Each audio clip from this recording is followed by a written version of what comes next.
Oh my flock. So after 16 weeks, we are 10-6. We are heading into the playoffs. And after these misguided first couple of weeks, and after some squeaky games and losing to the Niners late in the season, then just barely getting by the Cardinals in this game and the game previous with the Cardinals, after all that, it just doesn't matter. It just doesn't matter. We're the 5 seed. We're heading to Big D. We're in the playoffs. We are in the playoffs. Get fired up. This is 3 in 3 Out. I'm your host, Clinton Bonner. You know by now that we do this exclusively for the Seahawkers podcast. If you're not listening to the Seahawkers podcast, then you need to do better. It is the best podcast on the planet. So if you do enjoy, if you frolic, if you listen to, if you are maybe perhaps even just a voyeur of 3 in 3 Out for the videos or the audio, then you know that we have to dive, and we will dive into the ins and the outs of the game, the little nooks, the little crannies that actually make up the fabric of the game itself. We just had to go get a W. We clearly made it harder on ourselves than we had to, but you know what? Again, who the heck cares? We get the W. We're 10-6. We're the 5 seed. We have but one rule, one important rule on 3 in 3 Out, and that is when we win, we start with an in. So let's get to our first in on this week's edition of 3 in 3 Out.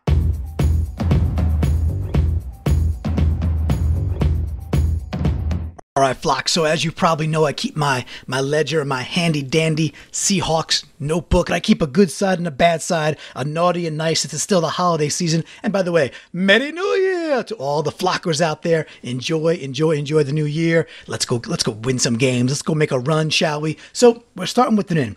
What I want to look down first, there's a couple of really cool ones. To me, I want to start with a little defense, but in particular, it's the second quarter. It's after one of those really bad jobs on the punt return, and the Cardinals take it back quite a way, and they try this little, so Dr. Rosen tries this little swing pass to Johnson, right? So Dave Johnson gets the ball on the outside, a little to the right, David Johnson, little swing pass to the right, and who comes flying in? And when I mean flying, I mean the man looked fast. The man looked like he did a year and a half ago, a year plus ago, 2 years ago, 2013, 2014 form. Who is this man? This man is KJ Wright. KJ Wright comes flying from the linebacker position, and he just kind of like goes all vertical style, goes Superman at the knees, but in a clean way. After David Johnson hits him hard enough, David Johnson falls to the ground. It's like a loss of, 4, 5, 6, 3. I don't care. Beautiful play by KJ. What I love about this, why this one is the first in to me, is just seeing KJ up to speed is a big deal. When Kendricks was in, he was pretty damn good for us. So that was a great find. And he was by the way, is a big reason that we won 10 games this year. And then the dude breaks his leg later. I think it was his leg. And that sucks. And that obviously he's got to deal with some offseason issues. But getting KJ back last week and then seeing him really kind of up to speed this week, man, that was a beautiful play by KJ. And I think it just embodies just that speed. And seeing KJ at that pace, we know what Bobby's going to do. Bobby is Bobby. Bobby's going to do 12 tackles a game, and he's just going to be a nuisance. And you just can't get by the dude. By the way, I think there's a good nickname for Bobby. I think Bobby Wagner should just be called the Black Hole. The Black Hole. You want to call him the Gravity Well? You want to call him the Black Hole? Doesn't matter to me, but sincerely, once you get within the gravitational pull of Bobby Wagner, no escape. Basically, you get to that event horizon, and you're done. You're donezo. You can't escape Bobby Wagner. The dude just does not miss tackles. So we know what Bobby's going to do. Seeing his partner in crime, seeing his linebacker compadre over there, KJ, at that kind of top speed, that is what we need going into the playoffs. So beyond it being a really cool player that got me fired up, and a little nook that I want to talk about as the first in, it's more about the next few weeks. It's more about what we're about to go do in this playoffs. And to do what we got to go do, we need KJ at that kind of speed. So that is the first in.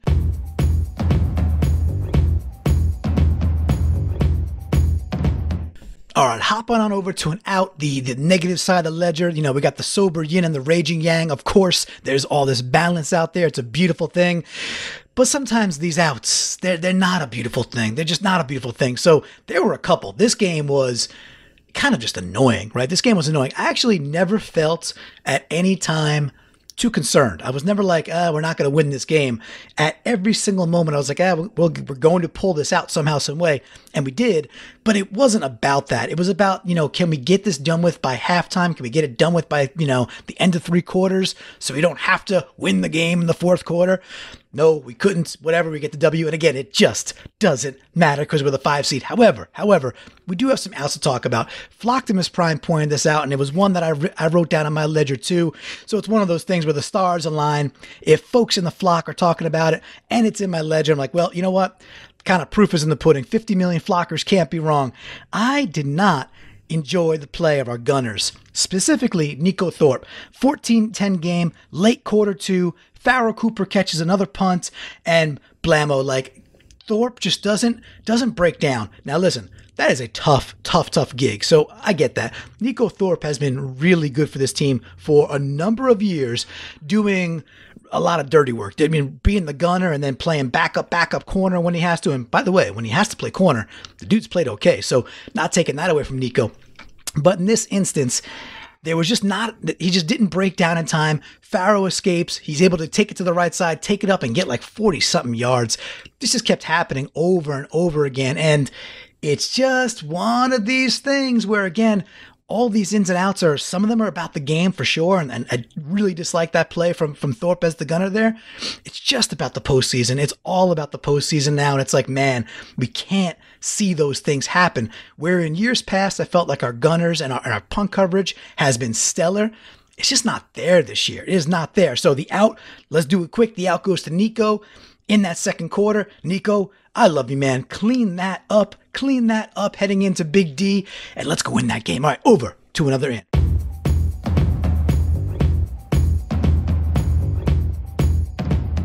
Okay, listen. All right. So if you are a fan of 3 and 3 out, or more importantly, frankly, a listener and an advocate and a Patreon, hopefully, of the Seahawkers podcast, then you know that I love Chris Carson. There is nothing more on this team that I have enjoyed this year than watching Chris Carson just become the man and just accelerate. And man, go look at that dude's like last half of the year. Go look at his last 5 games. Whew, the man's on fire. We talk a good amount about like, hey, I don't really know. I've said it before. I like Carson and Davis with a little sprinkle of McKissick better than I like Carson, Davis, and Penny. I just do. So this is an in. I want to give this in. I thought Mike Davis played a heck of a game. He had a drop. We're going to talk about some drops later, but he had a drop, I believe, as well. But there was a specific run. So quarter 1, it's 2nd and 10. Usually I can't stand the 2nd and 10 runs. It's like, ugh. The 2nd and 10 runs, they give me the agita. They give me some agita. And if you don't know what that is, get a Mopine, get yourself some Alka-Seltzer, look it up and talk to a dictionary, do what you got to do. Say, hey, Alexa, what the heck is agita? But 2nd and 10 run, Mike Davis looked quick. Man, oh man. Davis is like shot out of a cannon for a 7-yard, what's like a fullback dive. He gets the ball. He was so far. He was like 3 or 4 yards downfield before I blinked. So, A, that's actually some good interior blocking, which we know we had our struggles. Not in the run game, really, all that much. The passing, let's not even talk about that. But man, Davis looked super quick in this game. That touchdown he had, beautiful move to the outside, beautiful cut. That 2nd and 10 run, that is why I like Davis so much better than right now than I like Penny as our backup. Davis, to me, is like, I don't want to call him Carson Light. That's not fair to the guy. Like, if Carson's an A, and Davis is a B, but he's your sub, but he runs the same way, and you don't got to change the playbook for that dude, man, I like our playbook. I like running in between the tackles. So you give me a B+ Mike Davis all day, who, by the way, I think could start on a number of teams. I watch a lot of NFL. That dude could start on a number of teams. That dude had a good game. So hats off to Mike Davis. He just does it week in, week out. He knows he's the backup, but he does his job well. And by the way, that same drive, I think the next play, I think it was the next play or a play or two later, Lockett touchdown. Wide open. Russ finds him, hits him, touchdown for his 10th of the year. So it was not only a great 2nd and 10 run to put them in really good position for 3rd and 3, huge play right there, but it was also a contributor to that Lockett touchdown drive, Russ to Lockett, and that put us up. That was a sweet run. So Davis, I thought he had a really good game and actually put together quite a nice season heading into the playoffs. Man, oh man, I want Carson 90% of the time. And when it's not Carson, I want Davis. He's earned it. He deserves it. It should not be Penny. It should be Mike Davis.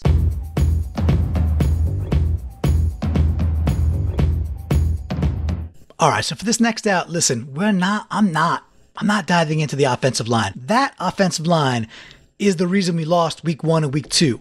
On the recap show, Ross Bell came on, did a great job with Brandon on the Seahawkers Pod recap, quick reaction show. They discuss and talk about, hey, that kind of looked like week 1, week 2, where we abandoned the run for a while during the game, and we can't block at all, and Russ is just under siege. So I'm not going to go down that path because it's talked about, but also, again, it just doesn't matter. I really want Sweezy to be healthy, but getting Fluker back and moving Ifedi back to his other position, and then hopefully Sweezy's back in, that'll be a good panacea and a cure-all as we head into Big D. We shall see that Sweezy piece. Come on, Sweez, get back in it. I know you'll do all you can, but man, do we need some JR in our lives? But there are some other outs to talk about. One for me is that, listen, hey, the DBs. I mean, I love Coleman. I love Coleman. Again, we got him for a 7th round pick at the beginning of last year, and that dude has been pretty much a stud slot DB. That's a tough position in today's NFL, and he's played really well. But I'm going to give a little 2-2, a little Chuck Woolery style, be back in 2-2 and say McDougald, first play of the game, first throw from Rosen. McDougald has what should be a pretty easy interception. Kind of mistimes it on the jump a little bit, just kind of lets the ball hit his chest, drops what should be an early INT. And then it was kind of this ugly bookend because Coleman on the last drive, he has a chance. This is before they kick the 55-yard field goal. Coleman has a chance to put this game away, and he just flat out drops an interception there too. It's like, man, we got to get one of those two. Have to get one of those two, and it's a different ball game completely. So if we get these kind of opportunities versus Dak attack and them Cowboys, come this Saturday, we have got to come down with these INTs. Listen, Dak is a little bit more conservative, but he'll put the ball up too. He will put the ball up. So we get our hands on those balls. We gotta make some plays there. So McDougald, Coleman, as much as you guys have been integral to us being 10-6, gonna give you the outright here and say, listen, you gotta capitalize on INTs when they come your way. All will be forgiven. Just do it this Saturday and then do it again, and then do it again, and then do it one more time. All right, let's hop on over to our last in.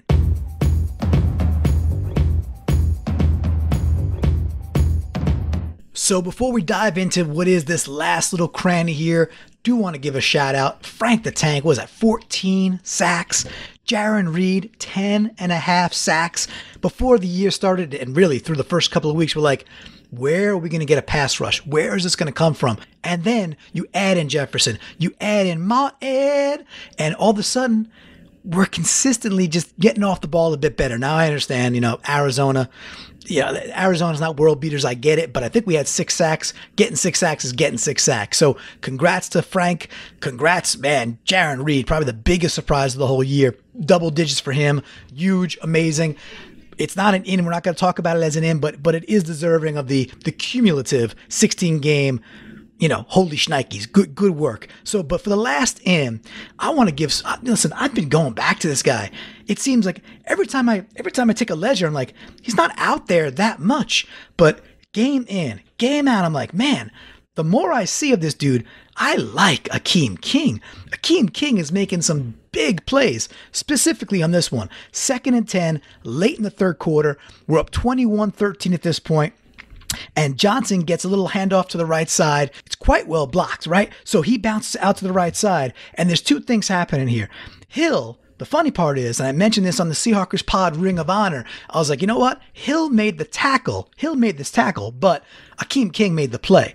So Hill, he's getting, just blocked up by I think a wide receiver at that point, maybe a tight end. And he kind of just misses the first opportunity to go get Johnson. He gets blocked badly.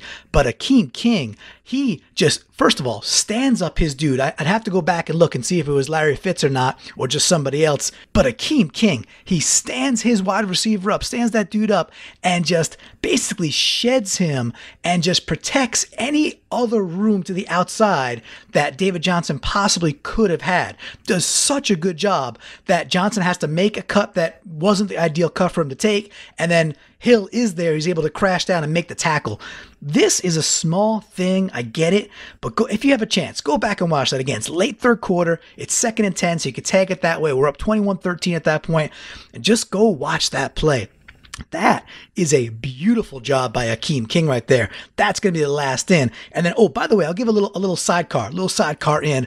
Some more love to our DBs. We've been talking Shaq Griffin for the last 3 or 4 weeks. And by the way, Shaq hurts his ankle a little bit. Listen to the Pete presser afterwards. Sounds like it's no big deal. So just heal real fast, because clearly we need Shaq out there. Man, the first quarter, Shaq Griffin was buzzing around the line. He had like four solo tackles in the first 2 series. That dude was playing lights out too. So hey, Akeem King, I think this is the third. I have to go back and watch. This might be the 3rd time that Akeem King, for a dude who gets less than 20 snaps a game, to be on the inside of the ledger, he just continues to stand out and stand out and stand out. So I am down with the King. That's a great job. And that's the end right there.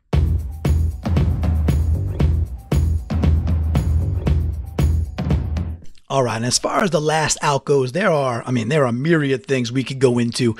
Again, we're not going to go any further down the special teams route with the blocks, the block punts, 2 block punts in the game. Ugh, Madon, just killing us, letting the Cardinals hang around. But we're not going to go there. And you know what? We dropped a bunch of balls too. Davis dropped the ball. Vanette dropped an easy ball. Baldwin dropped 1 easy one and 1 that he usually grabs. That's 4 right there. 4 balls we dropped. I was like, oh my gosh, what's going on? 4 drops that were just drive killers or drive stallers. So that in and of itself could be another topic.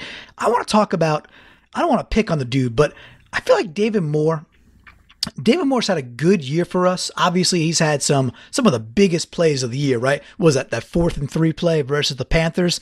That's a season changer right there. So, I can't kill the dude. David Moore kind of came out of nowhere this year, and he's done a nice job. So, again, cumulatively, I'm not destroying Moore. However, I don't think Moore has a very good sense of his body on the field. I don't think he has a very good sense of where the sticks are, a very good sense of, is somebody on him quite yet, and a very good sense of being able to keep his feet in bounds just yet. It's actually something for going into next year. The dude high points the ball very, very well. The dude's got good hands. I think he's got some things that you could actually work on. There's some things you could learn in life and some things that are just kind of God-given. The things he's lacking, I kind of feel, are things you could just practice and learn. So there were 2 occasions where I wanted a bit more for Moore. I wanted a little more. We're down 3-0. It's the first quarter. There was a deep ball down the right-hand side. Maybe a little overthrown, maybe. But again, I think Moore's awareness is just a little lacking still. I just felt like he could have broke on that ball and went up and tried for it. And he just didn't. He didn't go compete for that ball. And I just take umbrance with that when you are the big body dude, when you're the dude who can go up and, go get a 50-50. Again, go watch that. It's early first quarter. It's in the first quarter. We're down 3-0. I watched that again. I'm like, man, he actually had a shot there. He just takes an odd angle at the end, doesn't really break on the ball, and makes no play on it. So that kind of set me off a little bit. And then later in the game, he gets a little dump off where he just doesn't have a good presence of, is anybody around him yet? So he gets a dump off where if he just caught the ball, again, to the right-hand side, it's a little 3-4 yard out, little outlet play, look like a check down or a purpose thing to get into somebody's hands and see if you can go get the first. And he gets the ball and there's nobody near him. It's either a linebacker or a DB, at least 5-6 yards still well off him. And all he had to do was get the ball, turn upfield, and he had a first down. Instead, he corrals the ball. Okay, step 1, that's good. But then he moves back towards the line of scrimmage for a good half a yard to a full yard before turning around to try to get some steam. And by that time, the gap had closed. His opportunity had closed. You catch that ball and you just turn on a dime and go upfield. By the way, who do we see do that quite a bit? We see Lockett do that really, really well. Lockett will often just get the ball, pivot, go. No loss of motion whatsoever. No loss of yardage. He's just upfield. He's just going north, right? Moore could learn a little bit from Lockett and just, get a little bit more of a sense of his place on the field during these plays. So for me, that's it. I just think Moore could do a little learning this offseason, and hopefully, as we get into the playoffs, be a big part of this run. Moore has shown the ability to go up and make big plays. I think we're going to need that. We're definitely going to need that if we make this run here. So, all right, not killing the dude, but that's the last out.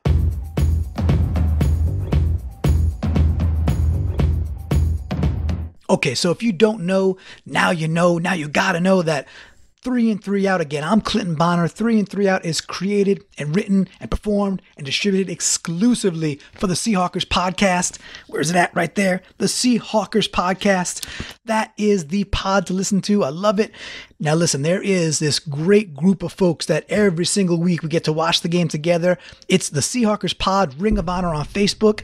What a tremendous group. So each week I ask folks in that group and on Twitter, by the way, to tag what they see in the game, little 3i30, tag it that way. Just say, hey, Clinton, this is what I saw. And that's all you got to do. You do that. And then it gets put into the show and we call that section, which is my favorite segment, my favorite section, the whole thing already. We call it affectionately From the Flock.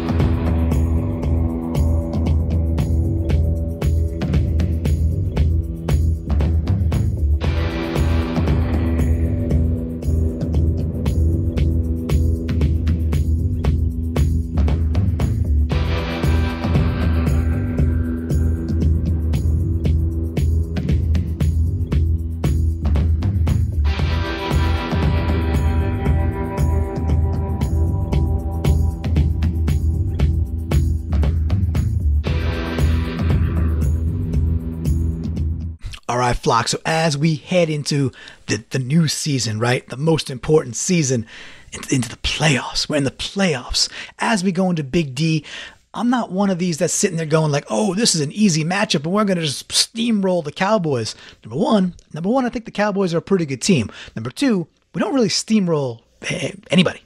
You know, it's the Chiefs. It's a tight game. It's the Cardinals. It's a tight game. It's the Rams. It's a tight game. It's the Niners. It's a tight game. Like, we just tend to play, for the most part, close games across the board. So I'm expecting another heart attack city, another close game. But there are a couple things I love about this game coming up. Number one, I love that it is 8:15 prime time, Eastern time. I love that. I love that because we play really well in primetime spots. I absolutely love that. And then just looking at the matchups a bit, listen, I've been saying it for a couple of weeks now that to me, Chris Carson is every bit as good as Zeke Elliott. Every bit as good as Zeke Elliott. Not just the stats, the eye test, what he means to the team, his effort. Man, oh man, I cannot wait. The other thing I cannot wait for is for the rest of the world who's watching the NFL to see this side by side. I think Zeke is going to get his. That's what Zeke does. Zeke is a very, very good back. But I also think Carson's going to get his. Our offense is going to run through Carson. What do I expect? I expect a tight game. Do I expect us to win? Yeah, I do. I expect us to win. I expect a victory. I think we are a better team. I think we are better. And listen, I actually like Dak. Some people come crushing down on Dak. I think Dak's pretty good, but Dak versus Russell? Nope. It's Russell. It's Russell. So I think we come away with the victory. This is not cockiness. This is not, we're going to blow them out of the water. I just think we win this game. I think we win this game, and I think we win the game on the back and on the shoulders and on the legs of Chris Carson. All right, let's get at this. Let's have some fun on Saturday. This is what it's all about. Let's bring the passion. Let's have some fun. Man, oh man, this is why we are fanatics, right? So enjoy this run, and let's go make a run. Let's go make this run. Let's go win this game in Big D, and of course, go Hawks.